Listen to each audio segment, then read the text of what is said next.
Hey everyone, welcome back. Thanks for joining me. As always, I appreciate your time and interest in these videos. And today I have the second part, and hopefully we won't blow this up because we will do this together, of the rare, one-of-a-kind, expertly, brilliantly crafted Henk Gosses Chrono Man robot that was built on a vintage radical robot, by the way, that has a lot of amazing metal craftsmanship, including one of these ears was actually made from pressed metal by Henk by hand, because at the time there were no reproductions. I think this was done about 16 years ago. So anyway, he actually pressed the metal, figured out how to make that diameter perfectly match the other side. So anyway, when we did part one of this, and before I get into that, by the way, take a second to subscribe if you are joining us for the first time. And thanks to all the new subscribers that have been trickling in. I appreciate that. And let's hope that trend continues. It helps a lot of other collectors find this stuff.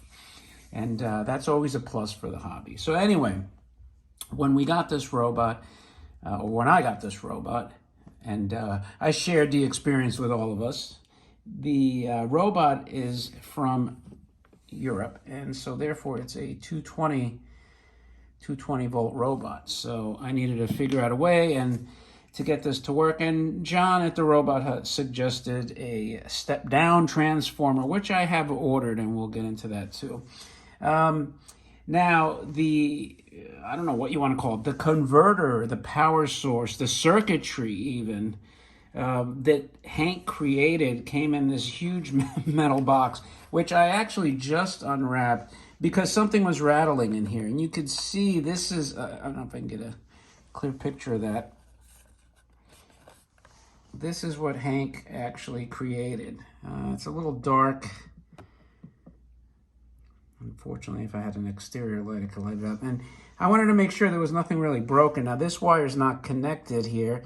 Probably should have been capped. I don't think it's used for anything because it doesn't seem to reach anywhere. But this piece was loose here. So I just wanted to make sure that nothing was broken. So I don't know. This looks very fragile. And I mean, I can't even tell you what this is. I'm showing it more for like the electronics experts among us. So I was able to unscrew it. It has this lid on it, if you will. So I will just put a couple of screws back down on it for now. And so how are we going to get this thing to power up? Well, like I said, John at the Robot Hut suggested a step down transformer, which I believe this is a 500 watt, and I would be stunned if this robot uses more than 500 watts. So if that power supply that Henk and whatever transformer that Henk created isn't broken, you know, in shipping from Europe, from Germany specifically, hopefully it will work, and I will plug it down here to the 220, and then I have the switch set, or the switch here, if you could see it, to set to 110. So we're stepping down, and let's make sure that, yep, that's slid all the way. You can see the 110 there. And that's it. And then plug this into the wall, turn it on, and start. So I'm going to tighten up a couple of these screws. Actually, maybe not even so much, because if I get a little smoking action in that, God forbid, I'm going to be able to, well, I'll unplug it quick. And obviously if it trips the fuse or blows the fuse, I'll know that something did not work correctly. But in the meantime, what are we going to do? So we're going to put this box here. We're going to take our 220 plug, and I'm going to plug it into the 220 side here. There, nice flush fit.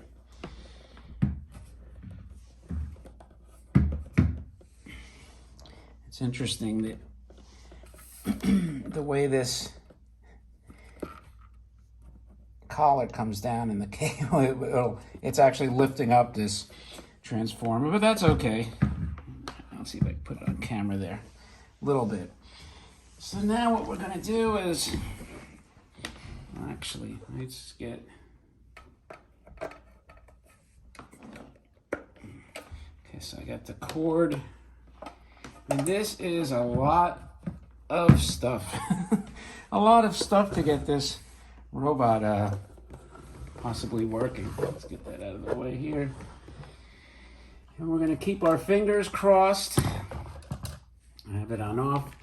I'm gonna off camera plug this in now. Okay, so we're plugged in. The last thing to do is let's switch this on.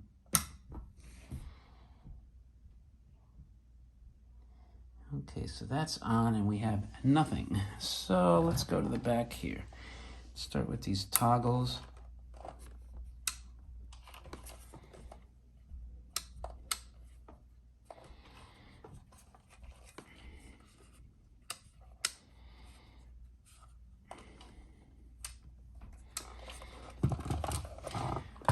Well, I have no light. Did I do something wrong? I have no idea. That's plugged in.